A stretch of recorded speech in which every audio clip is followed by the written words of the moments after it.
Lalu yang kedua adalah penasihat hukum itu tidak dapat menggantikan secara mutlak kedudukan dari pemohon PK, sehingga dalam perkara PK wajib hukumnya menghadirkan prinsipal atau kehadiran fisik dari Nikita Mirzani dalam perkara ini.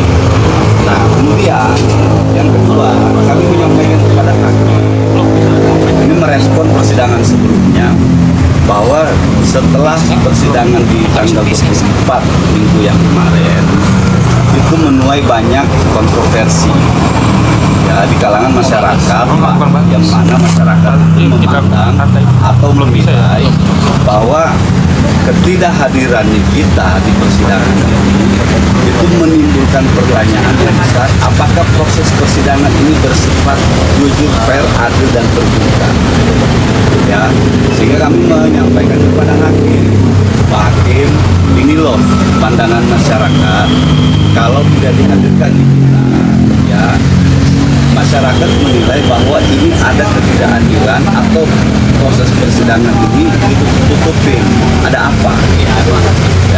Yang kedua, masyarakat menilai ketidakhadiran kita di dalam proses persidangan ini itu adalah sebuah bentuk diskriminalisasi.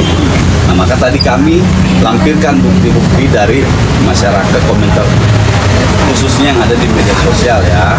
Nah, alhamdulillah hakim menerima itu. Dengan pertimbangan, hakim akan melihat lagi, meneliti lagi apakah kemudian akan dipertimbangkan hal yang selanjutnya memberikan kita. Nah, hakim juga bilang terima kasih ya, karena kami juga sebagai penegak hukum menganggap kami mempunyai kewajiban untuk menjaga wibawa dan marwah pengadilan. Jadi tidak ada salahnya ketika ada pandangan-pandangan masyarakat, apalagi kan kita tahu kita ini kan public figure ya, kasusnya juga cukup menyita perhatian publik gitu kan. Nah, sehingga wajar kalau kemudian masyarakat menilai kalau kita tidak dihadirkan berarti ada proses hukum yang ditutupi. Nah, maka kami bilang sama hakim untuk menjaga netralitas sama-sama ya, hakim, jaksa, dan penasihat hukum itu wajib ya untuk menyampaikan hal-hal yang demikian ya, karena kita sama-sama harus menjaga wibawa dan marwah pengadilan itu sendiri, sehingga nanti bisa dipertimbangkan oleh hakim di persidangan berikutnya. Harapan kami dalam persidangan berikutnya hakim bisa tetap mau menghadirkan kita ke persidangan gitu. Memang ketidakhadiran kita sendiri itu memang atas pertimbangan kurang urgen untuk dihadirkan, kan ada upaya intervensi atau gimana akhirnya dia nggak dihadirkan sampai hari ini? Iya, kalau dari penjelasan hakim kita belum diterima permohonan untuk menghadirkan kita itu disebabkan ada aturan SEMA 4 2016 tadi gitu. Kalau dulu tahun 2012 wajib, jadi tidak ada perdebatan soal itu. Ketika ada upaya PK dihadirkan oleh terpidana atau pemohon itu, maka wajib di SEMA 2012 itu. Nah, diperbarui di 2016 oleh Mahkamah Agung bahwa tidak lagi menjadi wajib, tapi ketika dipandang perlu oleh hakim, maka boleh hakim menghadirkan pemohon prinsipal. Itu sih dasar hakim belum memberikan jawaban menolak kehadiran kita. Tapi memang sudah diajukan untuk hakim sendiri sudah menerima bang ya? Ya, hak kita sudah ajukan. Ya, haknya kami adalah hak hukum kami mengajukan. Nanti tinggal bagaimana hakim kemudian mempertimbangkan itu, apakah disetujui atau tidak. Bang, tapi dalam SOP sidang PK itu harus benar-benar diwajibkan hadir atau gimana sih bang? Ya, tadi sudah saya sampaikan, kalau mau tunduk kita bicara hierarki peraturan perundang-undangan lah ya. Saya bicara hierarki peraturan perundang-undangan. sifat dari putusan Mahkamah Konstitusi itu adalah merubah, menambah, dan mengganti norma. Itu putusan Mahkamah Konstitusi.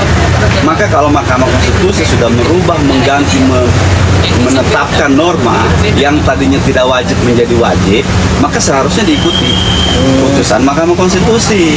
Gitu.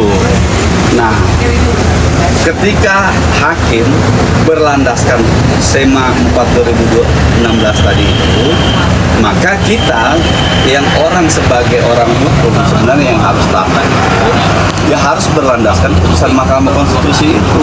Kewajiban kita itu wajib, kehadiran kita itu wajib, gitu. Dan itu tegas dinyatakan dalam putusan PK. Tidak ada tawar menawar di situ.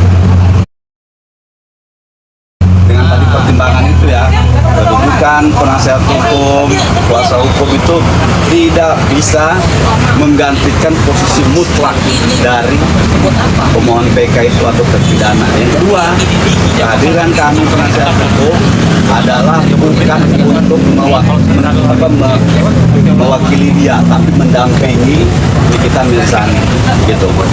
Bang, kenapa tim kuasa hukum bersikeras ingin menghadirkan Nikita? Apa bang alasan utama bang? Alasan yang paling fundamental atau alasan utamanya itu berkaitan dengan ini kan kita bukan cuma sekedar memproses satu putusan, ya. Karena sifat dari PK ini adalah judex juris dan jude facti, maka kedua-duanya itu bisa kita mintakan konfirmasi. Kita ingin mengkonfirmasi karena kami akan mengajukan ya, di perkara PK ini, maka kita ingin mengkonfirmasi langsung kepada ahli yang bersangkutan ya, untuk menyatakan atau menanyakan berkaitan dengan hal-hal yang fakta yang dialami, karena kita yang mengalami fakta itu. Nah, itu nanti yang kemudian akan dikonvert ke ahli, bahwa misalnya saudara ahli, gitu kan, bagaimana menurut penilaian ahli kalau ketika fakta di persidangan itu A, B, C, D, E, F, misalnya begitu penjelasannya. Nah, tapi putusannya adalah X, Y, Z, gitu. Pertimbangannya adalah E, F, G. Nah, bagaimana menurut ahli ketika ada hal yang demikian, lalu saya dipaksakan misalnya untuk dihukum menjalani, dinyatakan bersalah menjalani pasal 27B misalnya begitu, atau undang-undang TPPU. Nah, bagaimana menurut saya hakim? Apakah itu bentuk penggelapan atau bagaimana? Nanti biar ahli yang menjelaskan. Nah, itu yang ingin ditanyakan atau diverifikasi langsung oleh kita kepada ahli persidangan. Tujuannya itu sebenarnya. Lalu bang, apakah ada hal penting artinya akan disampaikan Nikita apabila ia dihadirkan bang? Iya. Tentu ada, pasti ya. Cuman kan belum tersampaikan semua ke kita. Sudah disampaikan, tapi apakah nanti penyampaian itu dia merasa kalau saya menyampaikan kayaknya lebih lega gitu, lebih hatinya itu lebih tenang gitu kalau dia menyampaikan. Pun seandainya sudah dititipkan kepada kami, tapi ini kita itu pengen menyampaikan langsung biar dia plong gitu loh. Itu sih sebenarnya. Kalau PK itu berarti ada novum baru kan bang ya? Tidak, kalau dalam perkara ini kami tidak PK itu bukan alasan novum, bukan alasan PK kami, tapi dua hal yang kami jadikan alasan dalam PK ini adalah kehilafan atau kekeliruan. Yang kedua adalah pertentangan putusan. Tadi di persidangan juga kan salah satu poin penting yang abang sampaikan salah satu ada pertimbangan soal anak ya bang. Kondisi anak si Ria Sate tidak didampingi oleh ibu yang sekaligus ayah juga itu. Ya. Jadi gini ya, pidana. Jadi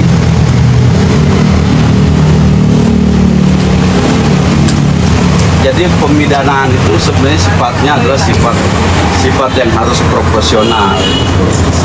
Tidak, apalagi KUHP sekarang, KUHP baru itu, pidana itu bukan sebagai tempat untuk ajang balas dendam lagi. Kalau versi lama KUHP diartikan oleh beberapa pakar hukum bahwa pemidanaan ini sifatnya lebih condong ke pembalasan, ya. Tapi KUHP yang baru itu adalah sifatnya bukan cuma sekedar itu saja, tapi harus menjatuhkan hukuman terhadap seseorang itu harus berdasarkan pidana yang proporsional. Proporsional itu artinya begini, KUHP baru, semangat KUHP baru itu bukan lagi semangat untuk menghukum orang, ya, tapi semangatnya adalah semangat untuk merestitusi atau memulihkan kerugian dari korban itu sendiri. Oke. Yang kedua yang harus dilihat tadi berkaitan dengan pertanyaan itu, apakah pemidanaan terhadap kita selama 6 tahun ini tadi yang dikatakan proporsional atau tidak? Tidak, karena kenapa? Yang pertama, dia tidak pernah melakukan apa yang dituduhkan. Ya, penting untuk digarisbawahi bahwa di dalam persidangan itu tidak pernah ada potongan video live rekaman. Teman-teman media mengikuti persidangan ini dari tahun kemarin, ada nggak diputar di persidangan potongan video live? Ada nggak? Nggak ada. Selama saya saksikan tidak pernah ada potongan video live yang diputar di pengadilan yang narasinya menjelek-jelekan Reza Gledis. Yang ada adalah screenshot. Nah, makna bukti rekaman video itu berbeda dengan screenshot.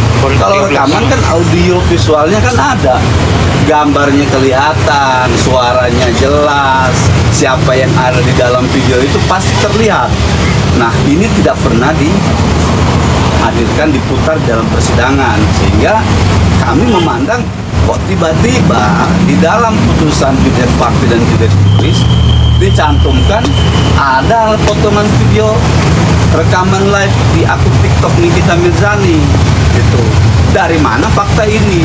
Nah, fakta yang keliru ini kemudian diambil alih oleh kasasi judek tulis, dipertimbangkan memenuhi unsur dari pasal 27 itu. Bagaimana logikanya, ya? Orang yang tidak pernah orang yang tidak pernah melakukan live, pertama itu kita tidak pernah live di persidangan juga sudah disampaikan di kita, saya tidak pernah live menjelek-jelekan atau menarasikan yang jelek tentang Reza Gledis. Sudahlah itu tidak ada, tapi tiba-tiba ada potongan videonya gitu loh. Potongan videonya pun tidak diputar di persidangan. Nah, bagaimana orang bisa dihukum tanpa adanya barang bukti atau alat bukti yang sah? Kita waktu itu kalau dihadirkan di persidangan, tentu kita akan memverifikasi data video ini didapat dari mana, apakah metadatanya sesuai dan lain sebagainya gitu. Apakah ini sudah diuji secara ilmiah? Ini nggak ada, tapi tiba-tiba muncul di putusan judek fakti dan judek juris atau pengadilan tingkat pertama, banding dan kasasi itu. Nah, kemudian apa? Pemidanaan 6 tahun itu ya bukan cuman mencederai Nikita secara pribadi dirinya, tapi juga menghilangkan hak dari ketiga orang anaknya gitu. Kenapa? Karena kalau kita dalam kasus-kasus ini saya katakan ya, seandainya pun Nikita itu harus dipaksakan terbukti melakukan pelanggaran Undang-Undang ITE, maka kasus di Indonesia ini terkait dengan pelanggaran Undang-Undang ITE ini kita sudah mengumpulkan datanya, itu paling lama 1 tahun 6 bulan. Yang kasus terberat itu adalah penghinaan terhadap mantan presiden kita Pak Joko Widodo. Pelakunya diputus 1 tahun 6 bulan, tapi di tingkat banding diperingan menjadi 1 tahun. Nah, bagaimana kita bisa menilai kasus ini secara adil dan proporsional tadi? Ya, kalau pelanggaran terhadap Undang-Undang ITE, katakanlah disimpulkan bahwa Nikita melanggar ITE karena menghina, ngata-ngatain si Reza Gledis, abu-abu, dokter begen, penipu dan lain sebagainya. Katakanlah seperti itu. Tapi kalau kita analisa secara hukum lagi, maka itu deliknya adalah delik penghinaan, delik pencemaran nama baik yang jatuhnya di pasal 27A, dulu di pasal 27 ayat 3 gitu. Nah itu yang menurut kami letak kehilafan dari hakim itu ada di situ. Kenapa orang dipertimbangkan faktanya narasinya menjelek-jelekan, lalu disimpulkan juga karena menyerang pribadi. Tapi kenapa orang dipaksa dengan hukuman melanggar pasal 45 junto pasal 27B? Itu kan nggak connect gitu loh. Antara fakta dengan norma hukumnya itu bertolak belakang. Bang, berarti ada hak-hak Niki yang belum tersampaikan saat pengadilan sebelumnya yang akan disampaikan di PK ini, mungkin seperti itu, Bang? Iya, karena sifat dari tadi saya katakan, sifat dari PK itu mengkoreksi semua putusan, mulai dari tingkat pertama, banding, kasasi. Nah, hal-hal yang ada yang sudah terungkap di persidangan pada saat tingkat pertama itu tidak dipertimbangkan oleh hakim pada tingkat kasasi. Nah, oleh karenanya kita menginginkan Mahkamah Agung dalam kasus peninjauan kembali ini mengkoreksi lagi kasus putusan ini. Ini loh Pak Hakim, ya, letak kehilafannya itu ada di sini. Tadi sudah kami sampaikan di persidangan, ya. Misalnya Hakim PT, Hakim Bides Fakti bilang Nikita Mirzani itu terbukti melakukan TPPU dengan penilaian bahwa berpindahnya uang 2 miliar ke PT Bumi Paramo Wisesa itu adalah upaya untuk menyamarkan atau menyembunyikan uang, walaupun ada catatan tambahan tulisan Nikita Mirzani. Nah ini kan nggak logik secara hukum dari tipikal tindak pidana pencucian uang. Karena tindak pidana pencucian uang itu dia punya tipikal gitu loh. Harus ada transaksi yang berlapis-lapis. Namanya juga pencuci uang. Pencuci uang, kalau ibaratnya money laundering itu mesin cuci harus direndam dulu, harus diputar dulu. Sama, pencucian uang juga begitu. Harus ada tempat menampung. Pertanyaan hukumnya, di mana nih kita menampung uang itu? Apakah di PT Bumi Paramo Wisesa? Itu bukan perusahaannya nih kita loh, perusahaan orang loh. Gitu. Di mana nih kita ya memutar uang itu? Seperti tadi yang saya ilustrasikan seperti mesin cuci harus diputar dulu. Di mana nih kita? Di mana letak atau fakta yang menunjukkan bahwa ada perbuatan kita yang melakukan transaksi berlapis-lapis dengan cara memutar uang itu? Misalnya uang itu saya terima, lalu saya titipkan ke perusahaan A, perusahaan B, perusahaan C, atau nama A, B, C, D, E. Terus saya bilang, kalian pakai uang itu, gunakan untuk kepentingan usaha. Ternyata uang itu adalah uang hasil dari tindak pidana. Putarlah uang itu menjadi sebuah uang yang terlihat seolah-olah uang sah. Nanti akan dikembalikan lagi kepada diri kita. Itu tipikal dari tindak pidana pencucian uang. Kalau ini sebenarnya kita tidak perlu ya berargumen atau bernarasi secara hukum. Orang awam juga paham. Transaksinya jelas, satu arah. Yang mentransfer adalah Reza Gladys. Kemana? Ke perusahaan. Jelas transaksinya satu arah. Bukan transaksi yang muter-muter. Bukan transaksi yang berbelit-belit. Audit trialnya terlacak dengan jelas. Kepada siapa uang itu, dikirim kemana, dan ada tambahan namanya Nikita Mirzani. Logika sederhananya begini, kalau Nikita mau melakukan TPPU, buat apa dia cantumin namanya, bro? Gitu. Untuk apa orang melakukan TPPU? Cantumin nama gua ya.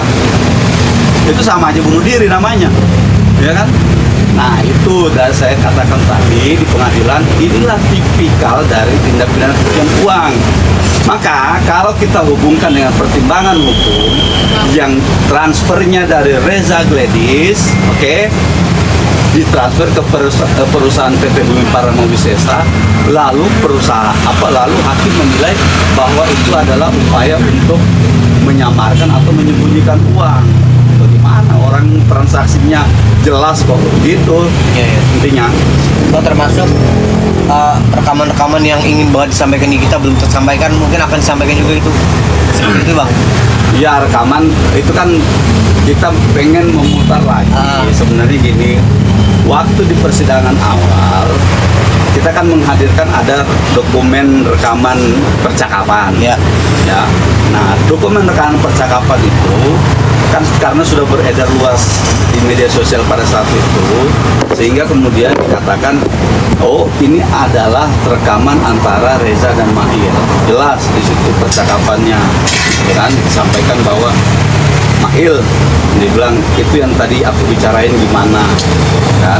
Nah, kalimat yang aku bicarain itu pada saat persidangan pertama itu ditanyakan kepada Mahil, ini maksudnya kalimat yang aku bicarain ini apa? Yaitu dia minta supaya Nikita tidak speak up masalah skincare-nya dia. Ya. Nah, inilah yang saya katakan juga di persidangan PK ini.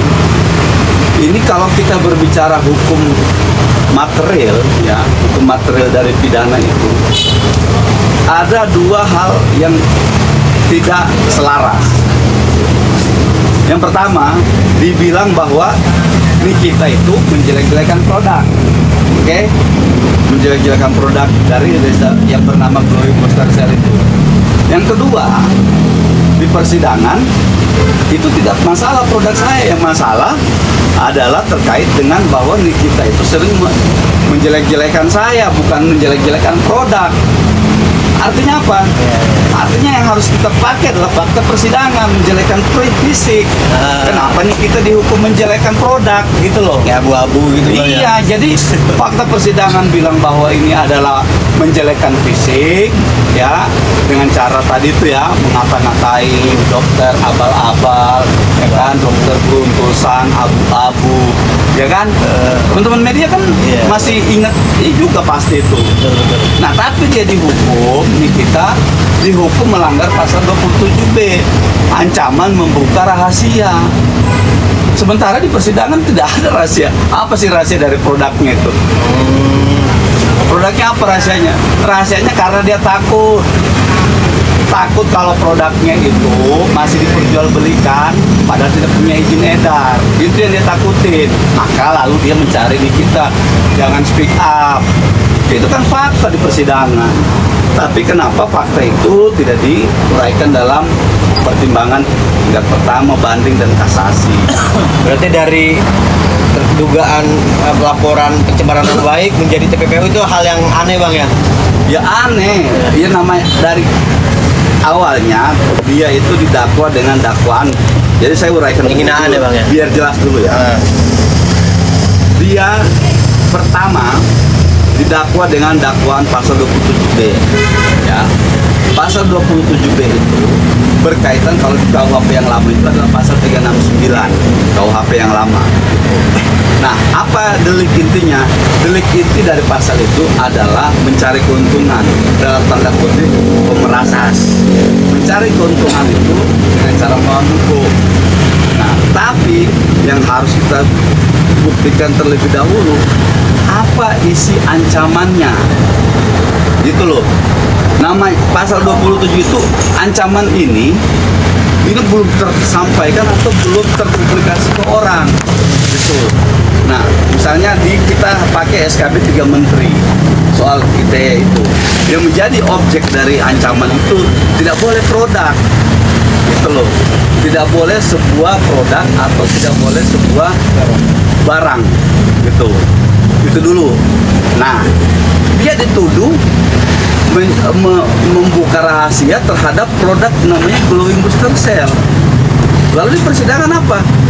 Ditanya, apa ada rahasia dari ini sehingga Anda merasa diancam atau merasa terancam? Yang belum terbuka ya dari produk ini apa? Tidak ada masalah, kata si Reza Gladys. Oh, tidak ada masalah. Nah, lalu masalahnya apa? Masalahnya karena saya dijelek-jelekan sama Nikita. Iya kan gitu. Karena saya dihina sama Nikita. Nama baik saya tercemar. Gitu kata Reza Gladys. Lalu apalagi masalahnya? Sudah itu doang. Berarti dakwaan ini dakwaan apa?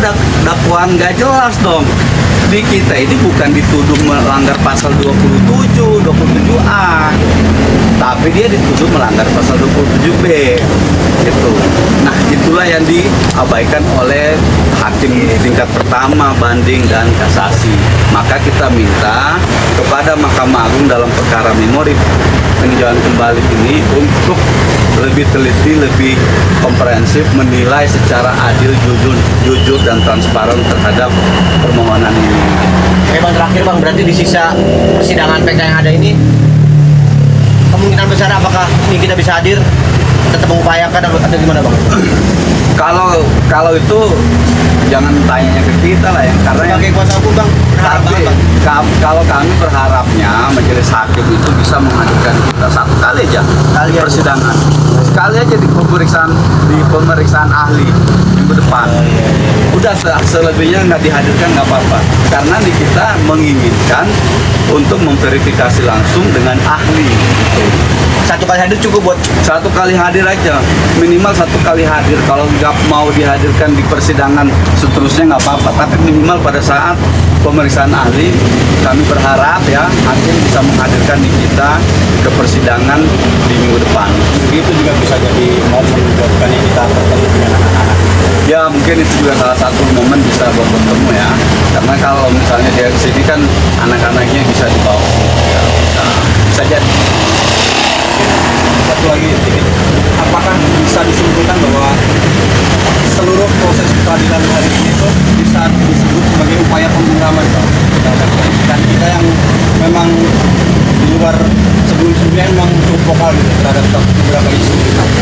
Itu bukan kata saya, tapi kata penilaian dari masyarakat khususnya yang ada di media sosial.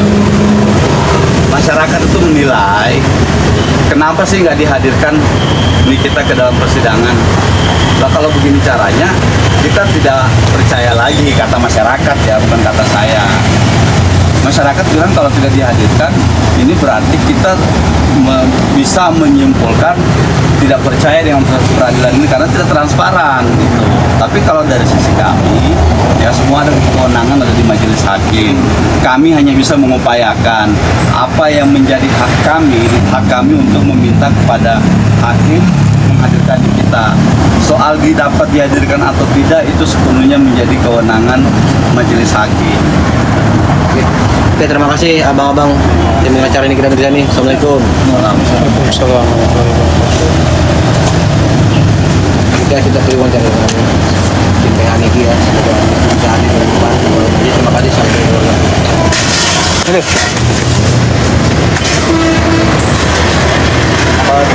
Ini sini.